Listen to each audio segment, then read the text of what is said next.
အားလုံးပဲမင်္ဂလာပါကျွန်တော်တို့ဒီထက်မှာတော့ Viber မှာကျွန်တော်တို့ folder စောင်းနည်းလေးကိုကျွန်တော် sharing လုပ်ပေးတော့မှာဖြစ်ပါတယ်ကျွန်တော်တို့ folder ဆောက်လိုက်ခြင်းအပြင်ကျွန်တော်တို့ဘာတွေ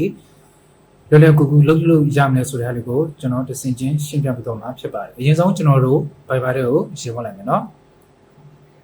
ဝင်ပြီးရင်ကျွန်တော်တို့ folder create လုပ်မဲ့ဟာကကျွန်တော်တို့ setting လေးတွေကိုဝင်ရမှာပဲဖြစ်ပါတယ်เนาะအဲကြောင့်မို့ကျွန်တော်တို့ဒီညာဘက်အောက်မှာရှိတဲ့ mode ဆိုတဲ့ဟာလေးကိုချက်နှိပ်လိုက်မယ်နှိပ်ပြီးရင်ကျွန်တော်တို့အောက်ကိုနည်းနည်းဆွဲလိုက်မယ်ဆိုရင်ဒီမှာ manage folder ဆိုတာရှိတယ်အဲ့လေးကိုတစ်ချက်နှိပ်လိုက်မယ်နှိပ်ပြီးရင်ကျွန်တော်တို့ create folder လေးကိုတစ်ချက်ဆက်နှိပ်ပြရမယ်เนาะ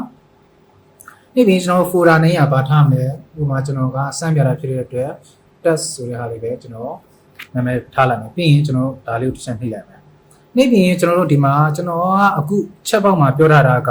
တယောက်ပဲရှိလို့ဒီလိုပေါ်နေတာဒီကဲလို့မိတ်ဆွေတို့ရဲ့ဖုန်းထဲမှာအများကြီးရှိတယ်အဲ့ဒီ folder တိုင်းမှာဘယ်သူတွေကိုထားခြင်းလဲဆိုရင်မိတ်ဆွေတို့ကြိုက်နေတဲ့လူတွေကို select မှတ်ပြီးတော့ထားလို့ရတယ်ဥပဒေဆိုဒီမှာကျွန်တော်ကတယောက်တည်းရှိတဲ့အတွက်ဒီမှာတယောက်တည်းကိုပဲ select မှတ်ပြီးတော့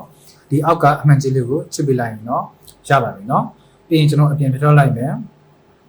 ပြီးရင်ဒီမှာ check ကိုဝင်လိုက်မယ်ဒီမှာဘယ်လိုဒီမှာပေါ်နေလဲဆိုရင်ကျွန်တော်တို့ဒီမှာခုနကျွန်တော် create လုပ်ထားတဲ့ဟာတွေက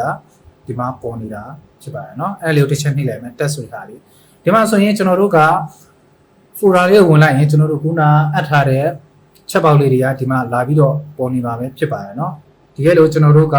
အကောင်လုံးပြန်တွေးကျင်တယ်ဆိုရင်ဘေးနား all လေးကိုနှိပ်လိုက်မယ်ကျွန်တော်တို့က folder ကို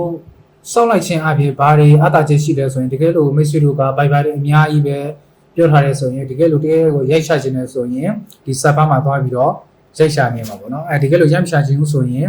လွယ်လွယ်ကူပဲဖြစ်နေတဲ့အခုလိုကျွန်တော်တို့က folder လေးစောက်ထားလိုက်ရင်လည်းမိတ်ဆွေတို့ကအလွယ်တကူပဲလုပ်လို့ရပြီပဲဖြစ်ပါတယ်เนาะကျွန်တော်တို့နောက်တစ်ခုက folder တွေကိုထပ်အပ်ခြင်းလဲဆိုရင်ကျွန်တော်တို့ကဒီချက်ပေါက်ကိုဖိထားလိုက်မယ်ဖိထားလိုက်ရင်ဒီမှာ add to folder ရှိတယ်เนาะအဲ့လိုနှိပ်လိုက်ရင်လည်းဒီလေးကိုနှိပ်လိုက်ရင်လည်းဒီမှာ tab ဆိုတဲ့ဟာလေးရှိတယ်select မှတ်ပြီးတော့ done ဆိုတဲ့ဟာလေးကိုနှိပ်လိုက်ရင်လည်းအဲ့လိုမျိုးလဲအဲ့လိုရပါတယ်เนาะအားလုံးပဲကျေးဇူးတင်ပါတယ်ခင်ဗျာ